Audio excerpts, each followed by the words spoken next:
Why do you trust your own experiences? And do your own direct experiences give you a reliable picture of the world? This philosophical thought experiment goes all the way back to Plato's allegory of the cave, where a group of people have been chained to a wall all their lives, only being able to see the shadows from outside on the wall in front of them. The people believe this to be reality, but when they break free, they see the shadows for what they really were.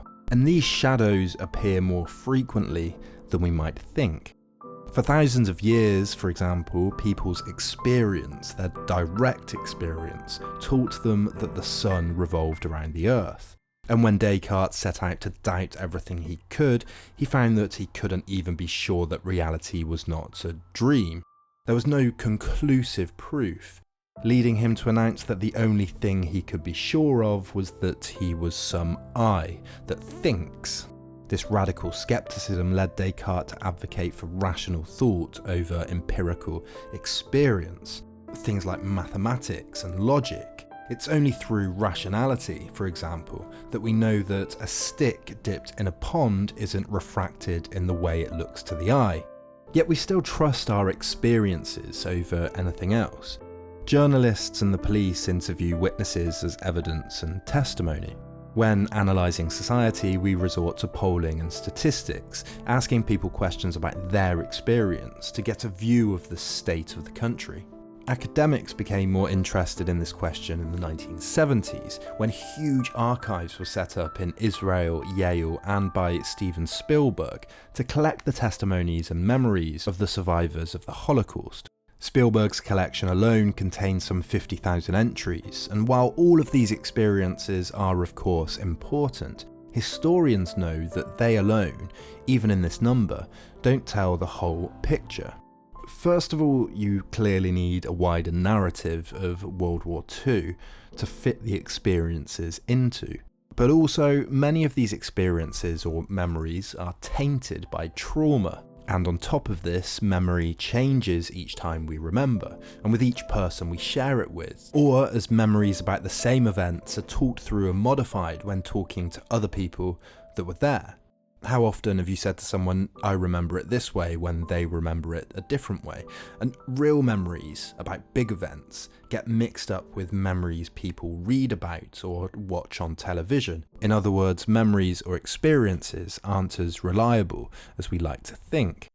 In 1986, Ivan Demjanjuk was sentenced to death in Israel for being the notorious Treblinka guard and torturer, Ivan the Terrible.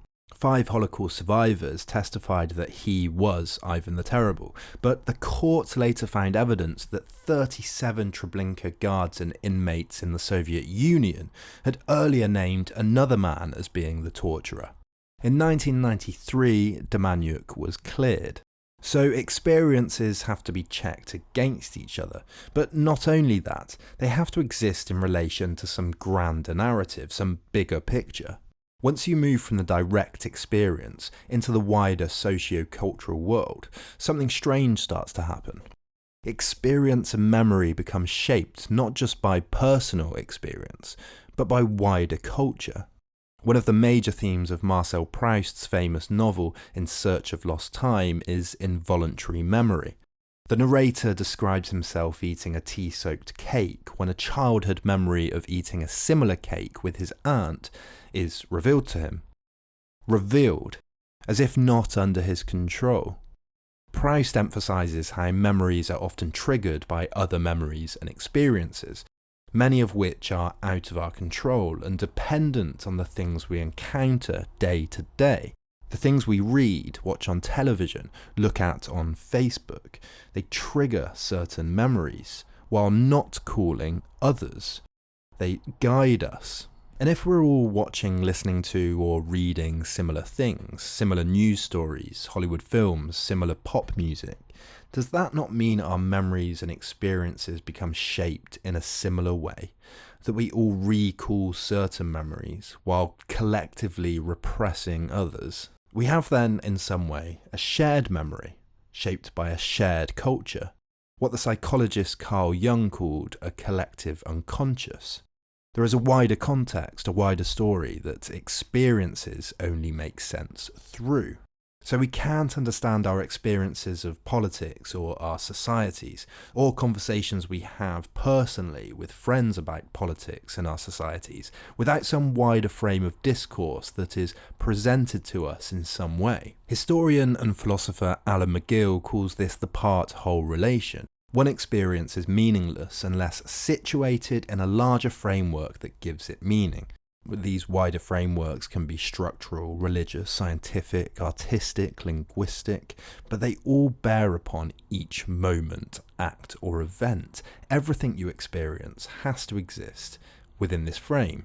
In a famous 1992 essay, historian Joan Scott uses the example of the novelist Samuel Delany's first experience of a gay bathhouse in New York. Delany writes that the experience flew in the face of the representation of homosexuals as isolated perverts. He said that no one ever got to see its whole, and that to see a large group of gay men together was both shocking to him and powerful for him politically. Scott's point is that to understand this experience, you need some understanding of the socio-political environment in which it exists, as did Delany. All experience is under a narrative, like the narrative of World War II, the narrative of being gay in 1970s America, a narrative of now, of Trump's presidency, for example, or Brexit. And more than this, if these narratives are clearly more than just the sum of all the people who experience them, like the sum of the testimonies in Spielberg's archive, then how are we to understand why they are presented to us in the way they are? Scott's argument is that we need more theory, and should cite more theory, rather than just presenting the status quo, rather than thinking that statistics or first-hand evidence is enough. At the beginning of the 20th century, the sociologist Maurice Halbwach argued that our identities and memories were fundamentally sociological. He wrote that in each epoch, memory reconstructs an image of the past that is in accord with the predominant thoughts of the society. And this is something we might think about when powerful figures propagate a nostalgic attitude to the past. Megill puts it this way: it's easy to imagine that we ought to remember the past, but we do not remember the past.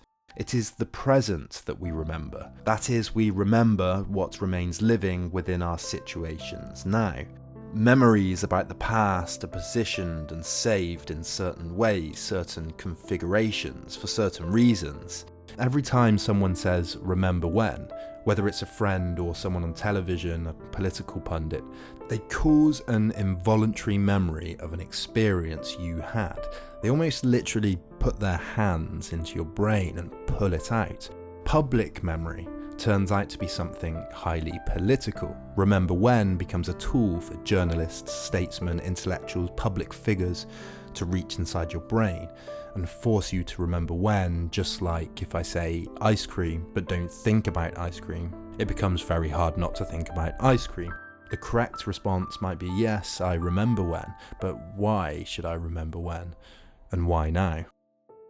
If you want to support Then and Now, then there's a few ways you can help. You can, of course, subscribe, like and share below, and importantly, click that bell to be notified of new videos. You can also support me on Patreon, where you'll get access to scripts and audio early, I answer questions, and can put your name in the credits for as little as $1 per month, thanks to my existing Patreon supporters. Also, if you're thinking of buying something on this topic, if you do so through my Amazon link below in the description, I'll receive a small commission at no extra cost to you, all of which helps the channel out massively. Thanks for watching and see you next week.